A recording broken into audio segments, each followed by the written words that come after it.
सासू माँ, ये कैसी सब्जी है? बासी पालक। इसे कोई खाता भी है और ऊपर से पैसे भी बर्बाद गए।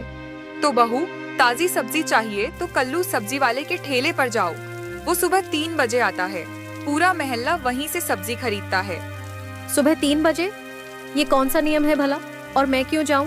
इतनी सुबह उठना मेरे बस की बात नहीं। रीटा, यही परंपरा है। हमारी दादी परदादी सब सुबह उठकर सब्जी लाने जाती थी। अब तुम्हारी बारी है। रीटा, कोई बात नहीं। अगर तुम नहीं जा सकती तो मैं चला जाऊंगा। क्या मतलब है तुम्हारा?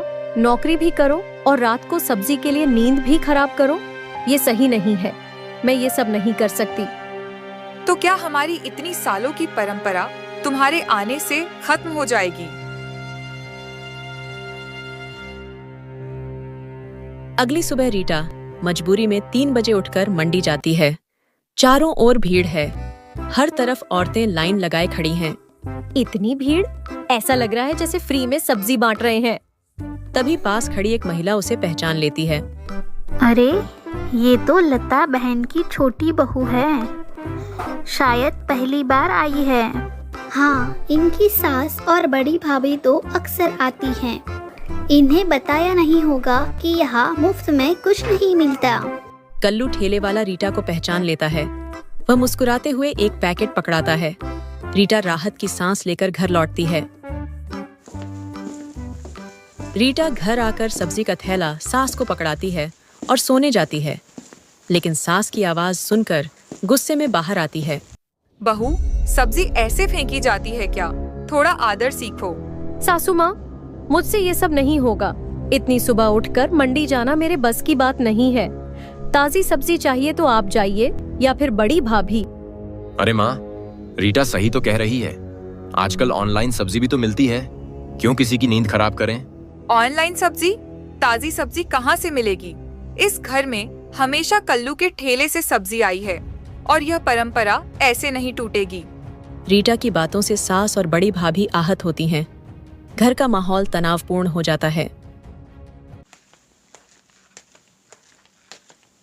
देखो, ये घर की परंपरा है। हमारी बहुएं हमेशा सुबह उठकर सब्जी लाने जाती हैं। यह हमारी पहचान है। परंपरा? सासू माँ, ताजी सब्जी लाने को परंपरा क्यों कहा जा रहा है? आजकल जमाना बदल गया है। मेरे मायके में तो सब्जियां हफ्ते भर की एक बार खरीद ली जाती हैं और बच्चों से लेकर बड़े तक सब खाते हैं। रीटा, मैं भी तुम्हारी तरह सोचती थी, लेकिन इस घर में आते ही सब बदल गया। हर सुबह उठना और सब्जी लाना मेरी जिम्मेदारी बन गई। इतने सालों से कर रही हूँ। अब तो मेरी शक्ल भी बदल गई है। पहले लोग मुझे श्रीदेवी कहते थे, अब कोई देखता भी नहीं। भाभी, यही तो मैं कह रही हूँ। क्यों हमें इस परंपरा का हिस्सा बनाया गया? जो चीज गलत है उसे बदलना चाहिए।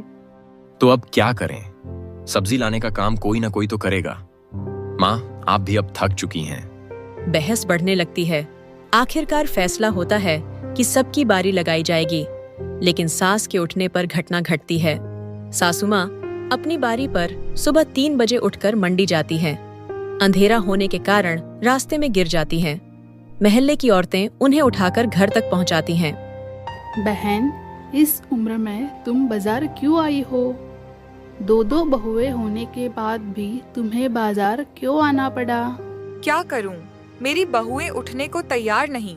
सोचती थी मैं ही संभाल लूंगी, लेकिन अब लगता है ये काम मुझसे नहीं होगा। सासू माँ चोट के साथ घर लौटती हैं। पूरा परिवार उनके गिरने की खबर सुनकर परेशान हो जाता है। रीटा को अपने पिता से बात करने का ख्याल आता है। वह उन्हें फोन करती है। पापा, इस घर में ताजी सब्जी के लिए नींद खराब करने की परंपरा है। क्या इसका कोई समाधान है?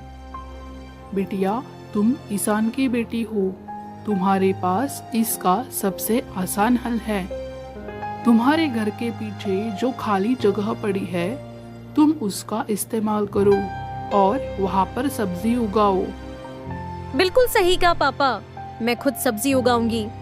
रीटा अगले कुछ दिनों में घर के पीछे एक छोटा सा बगीचा तैयार करती है। सुनील और घर के बच्चे भी उसका साथ देते हैं। धीरे धीरे वहाँ ताजी सब्जियां उगने लगती हैं। एक दिन खाने की मेज पर सब खुश हैं। सब्जियां बहुत स्वादिष्ट हैं। आज की सब्जी तो लाजवाब है। माँ ये कल्लू के ठेले से लाई। नहीं बेटा, ये सब तुम्हारी पत्नी ने उगाई है। अब किसी को सुबह उठने की जरूरत नहीं।